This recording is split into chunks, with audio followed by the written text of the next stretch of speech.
Hello learners, welcome back to my channel educational Gyan. I am Sujata. मैं इस channel पे सारी साइकोलॉजी के टॉपिक्स को कवर करूंगी।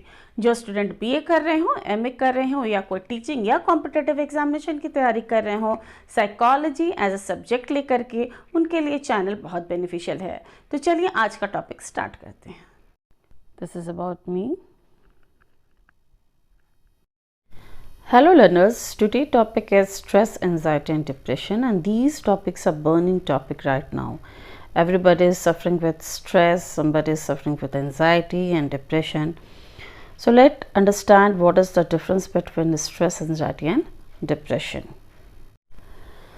Stress is a feeling of emotional or physical tension. It can comes from any event as thought that makes you feel frustrated, angry or nervous. Stress is your body's reaction to a challenge or demand. In short, burst stress can be positive, such as when it helps you avoid danger or meet a deadline, but when stress lasts for a long time, it may harm your health.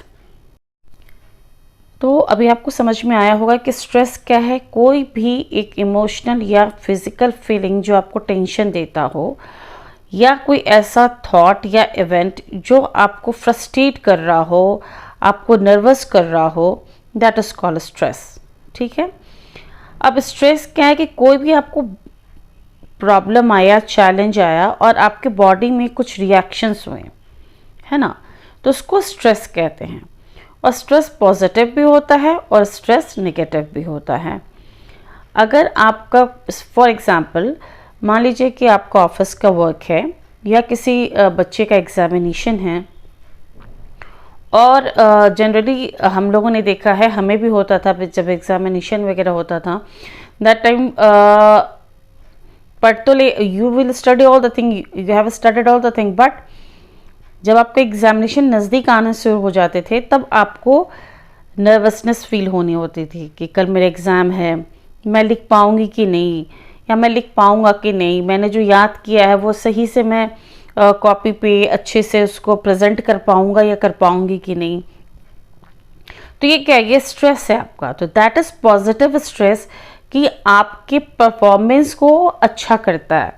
मान लीजिए किसी office में कोई project work मिला, किसी को यह assignment मिला, उसका एक डेडलाइन उन्होंने दिया कि ये डेडलाइन है और इस डेडलाइन में आपको वो काम कंप्लीट करना है। तो आप क्या चाहिएगा कि मेरा परफॉर्मेंस सबसे बेस्ट हो ऑफिस में, सो दैट कि जो मेरा सीनियर हैं या जो मेरे हेड हैं या जो बॉस है वो मेरी तारीफ करे कि यस ही और she has done very good job. तो that is a good stress, you know. Bad stress क्या होता है कि कोई भी इवेंट अकर हुआ और वो चीज़ वैसा नहीं हुआ जैसे आप चाह रहे थे, और वो थॉट जो है वो बहुत दिनों तक आपने सोचना शुरू किया, मीन्स मोर देन 2 वीक्स। जो पॉजिटिव स्ट्रेस होता है वो 1-2 घंटे के बाद वो चला जाता है, पर जो नेगेटिव स्ट्रेस होता है वो स्ट्रेस बहुत दिनों तक रहता है। और जहाँ 2 वीक से अधिक किसी चीज़ को आप सोचना शुरू कर दीजिएगा, वो आपका नेगेटिव स्ट्रेस बन जाता है, जो आपके वो बॉडी के लिए सही नहीं होता है। स्ट्रेस 2 टाइप के होते हैं, एक होता है एक्यूट स्ट्रेस, एक होता है क्रॉनिक स्ट्रेस। एक्यूट स्ट्रेस क्या होता है? This is short term stress that goes away quickly. It occurs when you do something new or exciting. All people have acute stress at one time or another. तो acute stress क्या होता है कि short term के लिए होता है। जैसे मैंने आपको बताया, आपका एग्जामिनेशन है या कोई प्रोजेक्ट सबमिट करना है या कहीं नए जगह गए, आप किसी नए जगह भी जाते हैं ना, तो आपको स्ट्रेस स्टार्ट होता है कि पता नहीं वहाँ के लोग कैसे होंगे, कैसे आपसे रिएक्ट करेंगे, सही बात करेंगे या नहीं करेंगे। बट अगर आप वहाँ जाते हैं, आपको अच्छा लगता है, तो वो क्या होता है, वो क्विकली चला जाता है। और कुछ आपने नया किया, मान लीजिए अपने नया बिजनेस स्टार्ट किया है ना, तो आपको क्या लग रहा है वो बिजनेस चलेगा या नहीं चलेगा, वो अच्छा परफॉर्म करेगा या नहीं करेगा, जो मैं इतना एफर्ट लगा रहा हूँ या लगा रही हूँ उस चीज़ में, तो उस समय भी स्ट्रेस होता है। तो these are the good stress जो आपके परफॉर्मेंस को इंक्रीज करता है, इन्हांस करता है, वो स्ट्रेस अच्छा माना जाता है, उसको एक्यूट स्ट्रेस कहते हैं। दूसरा स्ट्रेस है हमारा क्रॉनिक स्ट्रेस। क्रॉनिक मतलब होता है दीर्घकाल तक, ज़्यादा टाइम तक कोई भी चीज़ होता है उसको क्रॉनिक बोलते हैं। तो क्रॉनिक स्ट्रेस क्या है? This stress that last for a longer period of time. You may have chronic stress if you have money problems, an unhappy marriage, or trouble at work. Any type of stress that goes on the weeks or month is chronic stress. You can become so used to chronic stress that you don't realize it is a problem. If you don't find a way to manage stress, it may lead to health problem. तो acute stress में तो समझ गए कि ये positive stress होता है। जहाँ क्रॉनिक स्ट्रेस की बात करते हैं और वो अगर लॉन्ग पीरियड ऑफ टाइम कोई भी चीज़ को आप ज़्यादा सोचना शुरू कर दिए, उसके नेगेटिव चीज़ को, मान लीजिए आपके पास पैसा की प्रॉब्लम है और आपका पैसा नहीं है, कैसे होगा, पैसा नहीं है, ये काम कैसे होगा, वो काम कैसे होगा, इंस्टेड ऑफ ये सोचने कि पैसा कैसे कमाया जाए, है ना, आप अगर किसी साइकोलॉजिस्ट के पास जाइएगा या काउंसलर के पास जाइएगा तो वो आपको सॉल्यूशन देते हैं। आप प्रॉब्लम लेके जा रहे हो बट ही और she will give you solution instead of thinking कि ये काम नहीं हो रहा है, ये क्यों नहीं सोचा जाए कि ये काम कैसे होगा, है ना। अब एग्जामिनेशन आपने देखा हो कि कुछ स्टूडेंट क्या होते हैं कि एग्जामिनेशन का क्लियर नहीं हुआ। अब मैंने तो देखा भी है, सुना भी है कि वो 2-2 दिन रूम से बाहर नहीं निकलेंगे कि लोग क्या कहेंगे, कह रहे तुम तो मेडिकल का एग्ज़ाम दे रहे थे, इंजीनियरिंग या आईएएस का एग्ज़ाम दे रहे थे, नहीं हुआ, बहुत तुम अपने आप को शो कर रहे थे। वो चीज़ सोचना स्टार्ट कर देते हैं कि लोग क्या कहेंगे। ये चीज़ सोचना ही नहीं है, क्योंकि लोग आप अच्छा करो या ख़राब करो उनका परसेप्शन है सोचने का, वो क्या करते हैं। आपको ये नहीं सोचना, आपको सोचना अगर एग्जामिनेशन मैंने क्लियर नहीं किया तो क्या रीज़न है कि मैंने क्लियर नहीं किया और क्या इस बार ऐड करूं या क्या मैं पढ़ाई करूं कि मेरा एग्जामिनेशन क्लियर हो जाए। तो क्या होता है स्टूडेंट, मैंने भी देखा कि लोग 2-2 दिन से नहीं निकलेंगे, बात नहीं करेंगे, आइसोलेट रहेंगे। और इनफैक्ट मैंने पेरेंट्स को इस चीज़ को मोटिवेट करते देखा है, यू नो, कि अरे उसका एग्ज़ाम है ना तो उसका क्लियर नहीं हुआ तो वो निकल ही नहीं रहा रूम पे। इंस्टेड ऑफ उसको बैठ के समझाना कि नहीं बेटा it's okay, it's a part of life, हम फिर एग्ज़ाम देंगे, हम फिर इस प्रॉब्लम को डील करेंगे, it's not end of life, है ना। किसी एक चीज़ के होने या ना होने से ज़िंदगी नहीं ख़त्म होती है ना।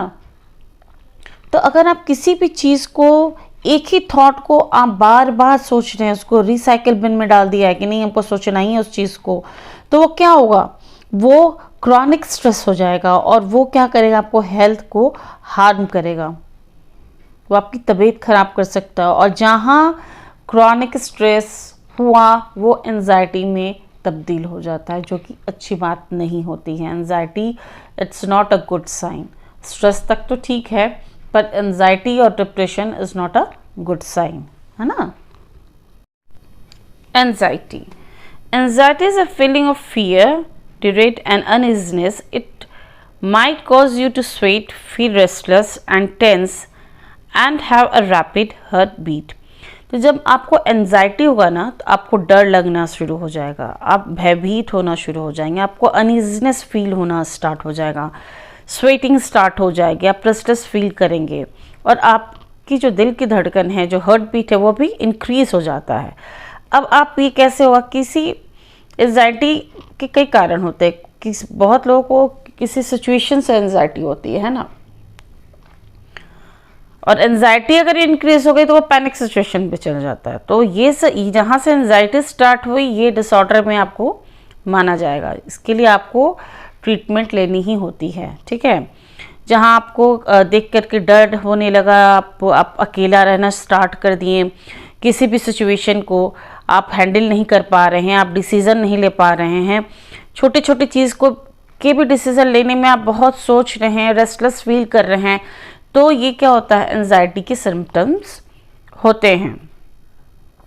कोई डिफ़िकल्ट प्रॉब्लम को फेस करने में डर लगना, या वैसी जगह नहीं जाना जहां आपको लगता हो कि मैं ये काम नहीं कर सकता हूं, जो कि आम आदमी के लिए नॉर्मल चीज़ है, पर आपको उस चीज़ का फियर हो। तो जहाँ एंजाइटी स्टार्ट होगी वहाँ आप देखेंगे कि लोग को स्वेटिंग स्टार्ट हो जाती है, फियर, डर लगने लगता है, भयभीत होना स्टार्ट हो जाते हैं। तो ये एक मेंटल इलनेस में आता है। हम डिप्रेशन को देखते हैं। Depression is a mood disorder. ये अब डिसऑर्डर हो गया, ठीक है। स्ट्रेस वो डिसऑर्डर नहीं था। देखिए, स्ट्रेस जो होता है या एंजाइटी होता है ना, वो फ्यूचर को सोच के होता है कि मुझे ये प्रोजेक्ट कंप्लीट करना है, मुझे ये काम करना है, उसमें बेस्ट दूं, या नहीं हुआ तो ये क्यों नहीं हुआ। पर जब डिप्रेशन आता है ना, तो ये पास्ट से रिलेटेड होता है। मतलब कि कोई ऐसा इवेंट अगर हुआ आपके लाइफ में जिसको आप भूल नहीं पा रहे हैं, और उसी साइकिल में आप उसको बार बार सोच रहे हैं। और डिप्रेशन ऐसी चीज़ होती है ना जो कि सही नहीं मानी जाती। मैंने स्टार्टिंग में बोला कि कई लोगों को मैंने सुना है कि स्ट्रेस होता है ना, तो लोग कहते हैं इसे डिप्रेशन है। Depression is a very big word. You can't tag anybody that he is in a depression. Depression अगर किसी को सुसाइडल टेंडेंसी अगर होता है, आपको एंजाइटी में नहीं होगा, आपको स्ट्रेस में तो बिल्कुल नहीं सुसाइडल टेंडेंसी या थॉट्स आएंगे, मगर डिप्रेशन में आते हैं जो कि बिल्कुल ही सही नहीं है। इसका तो आपको ट्रीटमेंट लेना ही है। अगर आप साइकोलॉजिस्ट के पास जाइए या साइकेट्रिस्ट के पास जाइए, अगर आपको सुसाइडल टेंडेंसी या थॉट्स आ रहे हैं तो इमीडिएटली अपने साइकोलॉजिस्ट या साइकेट्रिस्ट को आप कंसर्न करें। उसको आप इजी मत समझिए। It's not a good thing. Depression is a mood disorder that causes a persistent feeling of sadness. Persistent mean आप लगातार सैड मूड में रहेंगे, आपको कुछ दुनिया की कोई चीज़ में इंटरेस्ट नहीं होगा। एंड लॉस ऑफ इंटरेस्ट, आप किसी चीज़ में आप डे टू डे लाइफ की कोई भी काम को करना नहीं चाहेंगे। आपको लगा कि मेरी ज़िंदगी तो बेकार है, कोई यूज़ नहीं है इस लाइफ का। आप एक कोने में अलोन बंद रहना चाहेंगे, आप सोसाइटी से इंटरेक्ट नहीं करेंगे, आपकी फ्रेंड सर्किल नहीं रहेगी, आप कोई काम नहीं करना चाहेंगे, आप बस दुखित रहेंगे, बस उसी चीज़ को सोचते रहेंगे कि मेरी ज़िंदगी कितनी बेकार है, मैं कुछ नहीं कर सकता या कुछ नहीं कर सकती। और उस जो थॉट है उस साइकिल में आप घूमते रहेंगे। और ये थॉट अगर स्ट्रेस में होता है तो आप कंट्रोल कर सकते हैं थ्रू मेडिटेशन और एनीथिंग। बट जब डिप्रेशन में जब ये लॉन्ग लास्ट होता है ना, तो आपको फिर मेडिकेशन या साइकोलॉजिस्ट का सहारा लेना ही पड़ेगा आपको। You may have trouble doing normal day to day activities and sometime you may feel as if life is worth living.